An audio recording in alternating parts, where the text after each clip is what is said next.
Hey, what's going on, Gooners and Goonerettes? I thought I'd catch up with you guys today. It's been a while since I caught up with you guys.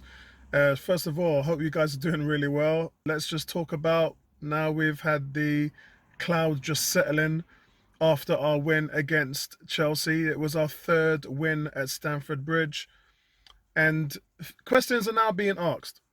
And the reason why questions are now being asked is because at the beginning of the season, people said, remember what happened to Spurs? Spurs were top of the league last season for about a week. Yeah, it was after 3 games. Everyone made a fuss about after 3 games, Tottenham's the top of the table, Arsenal's at the bottom of the table. And then all of that changed in a heartbeat. Tottenham couldn't maintain that. Arsenal went on to be unbeaten in the next 8 games. And then obviously we had a recovery and then started pushing up and challenging for top 4 last season. But this season is different because everybody's been saying, it's only a couple of games. After a couple of games finished, Arsenal was still on top. And then after that, everybody was saying, Arsenal haven't played anybody. And then after an abundance of games, Spurs, Chelsea, Liverpool, all these teams that we've played now, nobody can say anything. Yeah, because Arsenal have literally played most of the top teams. We've played everybody except for Man City. So now the question for everybody is, can they win the league? So we've moved on. We've moved on, guys, to is it sustainable? Because they had a bad patch, didn't they? Leeds, Southampton, all of that, PSV, that 3-game stretch was a bad patch. We had injuries. Thomas Partey was out for a while, a month. Zinchenko was out. Tomiyasu's currently out. Although one can say Tomiyasu's not really a starter, right? So you can say with Tomiyasu sort of starting to fill in at left back, Zinchenko's now back. But Zinchenko's missed 5 weeks. And with him and Tomiyasu out, Arsenal have still managed to put this run together. And you're actually getting into a phase now where Arsenal are starting to get all of their players back. That's the one that you would staple on and say, that's our first 11. So, and everybody agrees with that.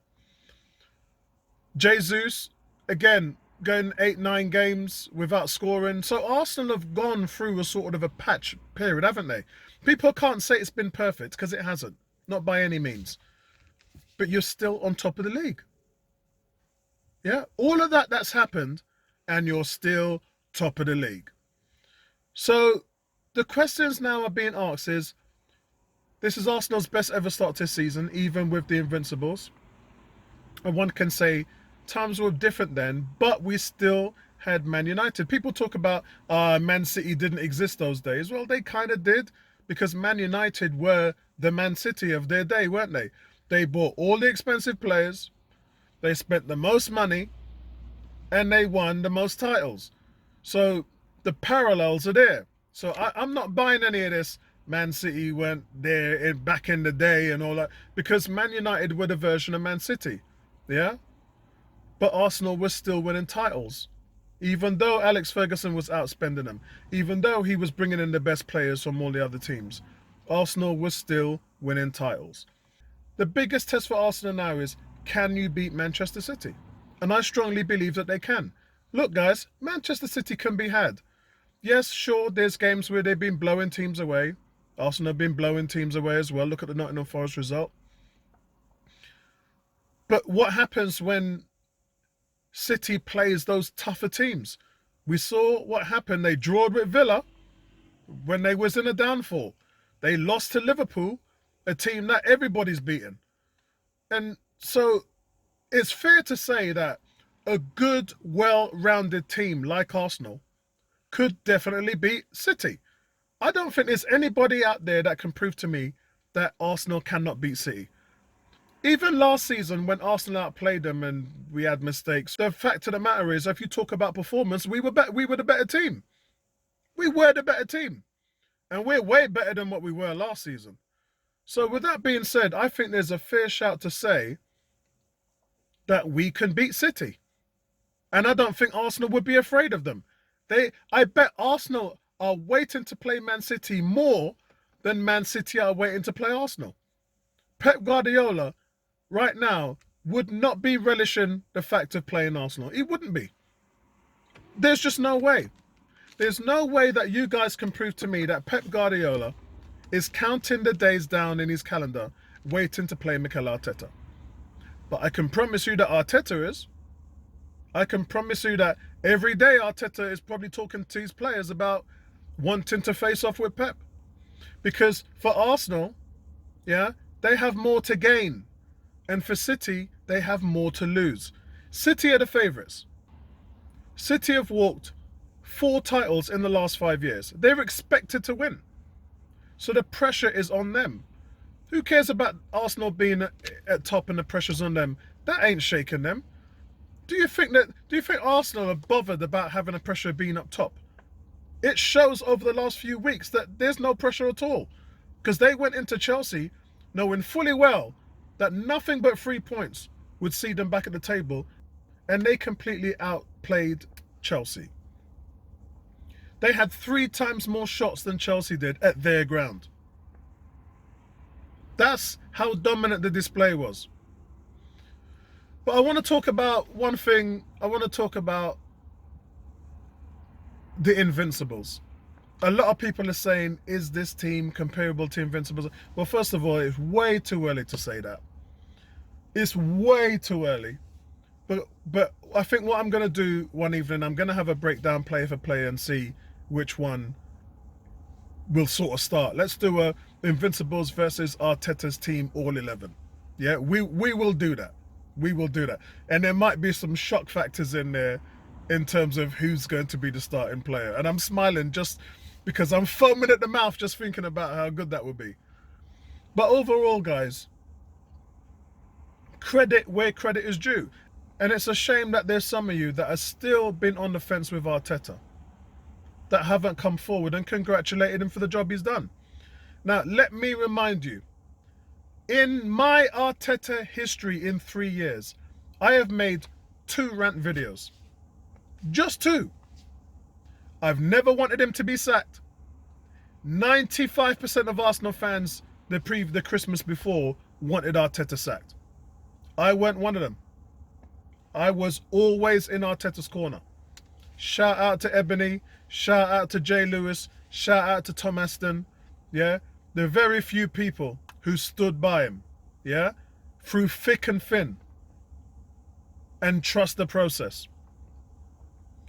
Because, guys, it doesn't take a genius to realize how this guy had absorbed the nature of the game and the philosophies through Barcelona's academy, through Arsene Wenger, through Pep Guardiola. And it's not a copycat. He hasn't copied those managers. What he's done is he's taken their philosophies on board. There's a difference. Yeah? If somebody just went out there to just copy somebody, you'll never be able to achieve, because you won't have your own identity to stamp on it. Trying to be somebody else will never be somebody else. But if you absorb other philosophies into your own, then you can create something new. And it's being said, a couple of the things that they're doing with the inverted fullbacks and the switch and play at the front three and the constant rondo style that they're playing, there's only Pep and Arteta doing that in the Premier League. Nobody else. To a degree, Liverpool was sort of doing something like that, but not the same. It's not the same. But the challenges for everybody looking at everything was that Arteta didn't outrightly take that off Guardiola. They sort of talked about developing that together. And I always go back to that video where Sky Sports talked to Pep Guardiola and they say to him, and I've referenced this many times with you guys, they say, what has Arteta learnt from you in the last few years? And Guardiola said, what makes you think that he's learnt from me? What makes you think that I haven't learnt from him? And all that tells you is that the philosophies were both nurtured both ways. There was a nourishment of brainstorming ideas between the two. But they still had their own ways of doing things. But what was good about the Pep Arteta relationship was that they both played off each other. Do you think Arteta sat there with a book and a pen and wrote every single thing down that Pep Guardiola did? Do you think that he went there with the intentions of copying every single thing he did? Do you think he did that with Wenger? Because you all know he didn't. He challenged Wenger many times on Wenger's philosophies of counter-attack defending and things like that, yeah? Midfield possession and balancing. Because Wenger was all hell for leather. All Wenger wanted to do was attack, attack, attack, attack, attack. There was a level of competency that he lacked in defence. But Arteta's always had that. Since the day Arteta walked through Arsenal's gates, the defence have been improved. The day he walked in, I've been tracking the goals let in per minute, the goals let in per... We were hemorrhaging. Do you know how many goals we let in under Emery and Wenger? 51, 52 goals per season. We were hemorrhaging goals. In Wenger's last season, 51 goals let in. In Emery's seasons, 51 goals let in. Since Arteta has been in charge of Arsenal, they have not let in over 38, 39 goals. They have improved massively from a defensive standpoint. And it's always been the way. They've always been number 1 and 2 on set pieces. They've been ranked in the top 3 defense pretty much every season. They've always had that. That is the fundamentals of being a good team. Sure, we've had problems scoring goals and creating, but they've figured it out over the years. But he's shored up the weakness first before he's gone and dealt with anything else. So the question for me, guys, is can Arsenal win the league? And my answer is yeah, they can. There's going to be a lot of factors towards that. One being that they have to beat Manchester City. I said this last season when Liverpool played City and it ended up 1-1. In that game, I said to Neil, if Liverpool don't take 3 points off City, they're not winning the league. And they didn't. And they didn't win the league. And it was because of that game. Yeah, maybe because of other games. But it got to a point where both teams was just winning every single week. And Liverpool couldn't make up any ground on City whatsoever. So this year is going to be very different because I can't see a lot of teams beating Arsenal. Now look, Arsenal still have to go up to Anfield. That's always a problem. But Man United are coming down to the Emirates and they've not done well there for a long time. We still have to go to Spurs where we always lose, but everybody winning at Spurs right now. Yeah, Liverpool just won there last weekend at the Tottenham Stadium. So Tottenham, they don't scare me. In fact, I can't wait to go back into Tottenham and break the chain. Yeah, remember I always say to you guys, it's about breaking the chain. We keep winning at the Emirates and they keep winning at their place. And it's down to one team to stop that from happening. And we've already won at the Emirates. So all that's left for Arsenal and Spurs is for us to go down there and batter them and break the chain. So my overall assessment, guys, is I really do think that we can win the league. But there's a lot of mitigating factors in that. And the biggest being Partey and Zinchenko and those core players have to stay fit. And with that being said, what that means is sometimes you got to rest Partey. And we're not really doing that. What I would like to see is sometimes if you're playing the Wolves, I know Wolves is coming up soon.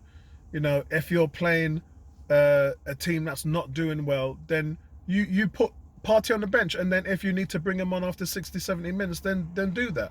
But you have to start to trust some of your players because that's what's been shown on other teams like Liverpool and Manchester City. Do you think they played their players every single game? Do you really think that?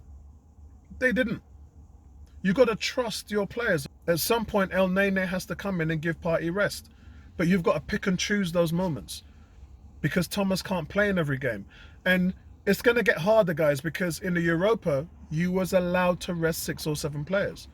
Now you're coming into the last 16s and the quarterfinals and semi-finals. You ain't going to have that luxury. You ain't going to have that luxury. So you're going to have to fall in line with what every other top team is doing. So it's just going to be harder. But listen, that's it from me, guys. Let me know whether you guys think that Arsenal can go out there and actually get this done. All the best, man. Speak to you soon. Peace out, guys.